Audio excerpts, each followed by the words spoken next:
Welcome to the Singapore Management University podcast series, which features the latest insights and perspectives from our faculty. The quality of social relationships is one of the most important factors of our well-being. Two personality traits that are associated with higher levels of well-being, extroversion and agreeableness, are also linked to relationship satisfaction. Extroverts are often characterized as outgoing and assertive, agreeable people as likable and responsive to others. Past research examined the effects of these traits in relationships. However, because extroversion and agreeableness are correlated, it is not clear whether both traits contribute to relationship satisfaction or whether their effects are interlinked. Are extroverts satisfied with their relationships because they tend to be agreeable, or are agreeable people satisfied because they tend to be extroverted? To answer these questions, we speak with Assistant Professor of Psychology William Toff from SMU's School of Social Sciences. Professor Toff is a psychologist who studies emotional and cognitive well-being from the micro-level process of everyday happiness to the macro-level implications of societal life satisfaction. Welcome to the podcast, Professor. Now, your research delves into two personality traits that are associated with higher levels of well-being, extroversion and agreeableness. Share with us what you've discovered about extroverted people as opposed to agreeable people in regard to social relationships. Right. Well, first I should probably explain a little bit what these two traits are. So extroverts tend to be outgoing, sociable, and assertive. Agreeable people tend to be likable, responsive to others, and just very nice. So agreeable people are basically nice people. There's already research suggesting that if you're extroverted or if you're an agreeable person, you're pretty satisfied with your relationships. My grad students and I, we were trying to figure out why these two personality traits are related to relationship satisfaction. And it's a tricky question because these two traits are correlated with each other. Extroverts tend to be agreeable, and agreeable people also tend to be extroverted. But there are some differences. So, for example, agreeable people, they almost never snap back at others. They very rarely yell at other people. Why is that? Because they're really good at controlling their frustration. They're really good at controlling their temper.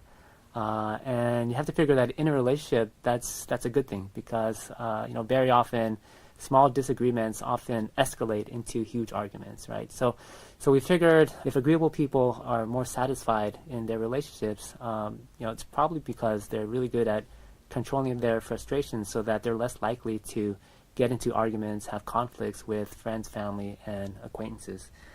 Extroverts, on the other hand, extroversion is not necessarily related to frustration. It's actually more related to positive emotions.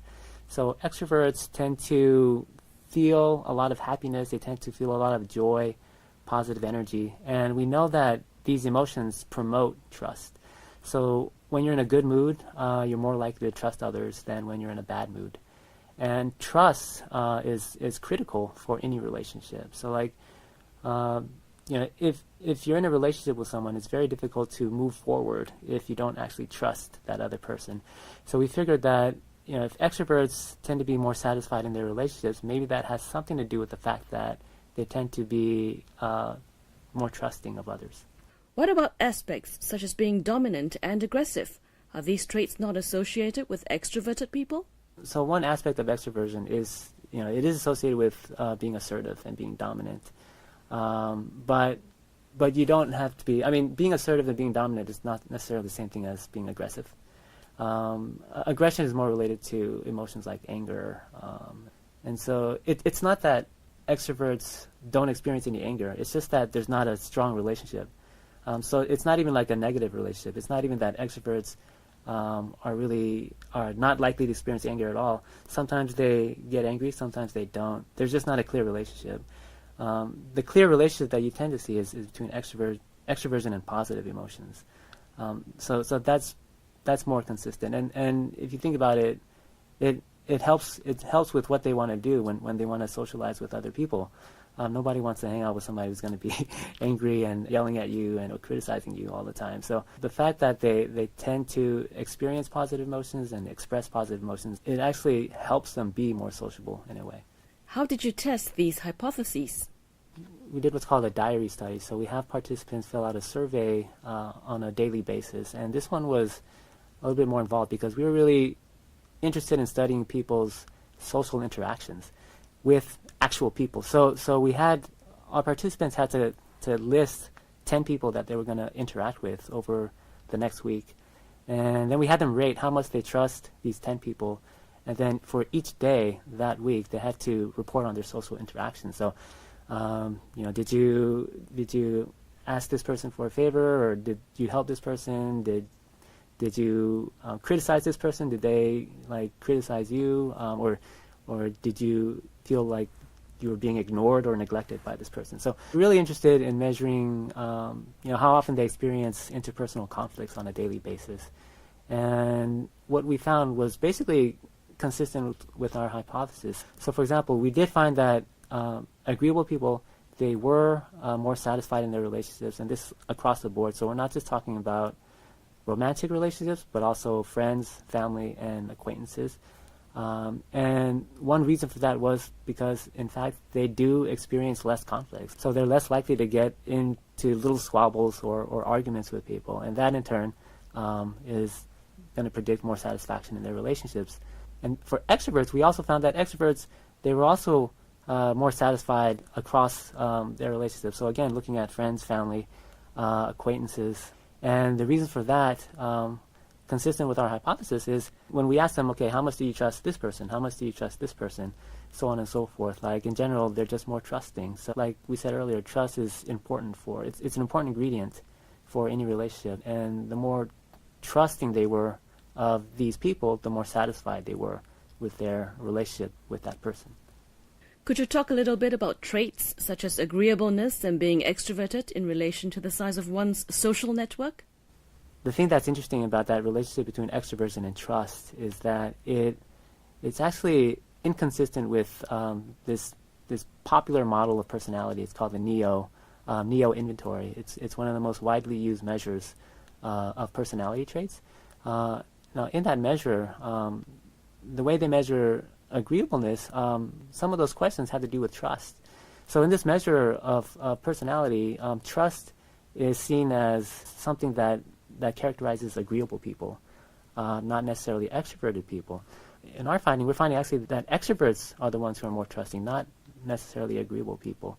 And so that finding is kind of interesting in itself, and it may be a little weird, I guess, considering how popular this measure of personality is. But if we think about other findings in the literature, so for example, extroverts tend to have a larger social network than introverts.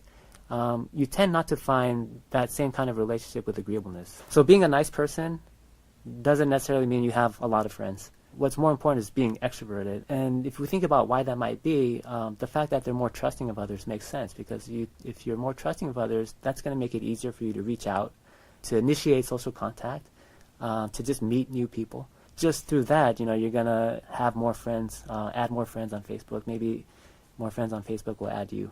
So from my point of view, I think that relationship between extroversion and trust makes sense. It explains why it's extroversion and not necessarily agreeableness that predicts how large your social network is.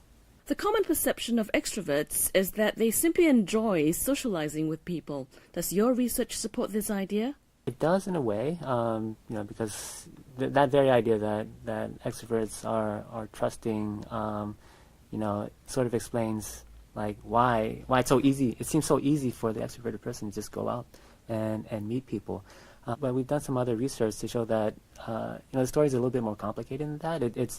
It's not just a matter of extroverts. They want to be with people. We're finding some in our data. We have some findings that suggest that yes, they like to socialize with people, but they may have different things that they want to do with different groups of people. This is sort of an area that I'm just starting to get into researching a little bit more. But we've done an initial study where we just had people for 1 month. They just reported, a couple of events that they experienced, some positive events, some negative events.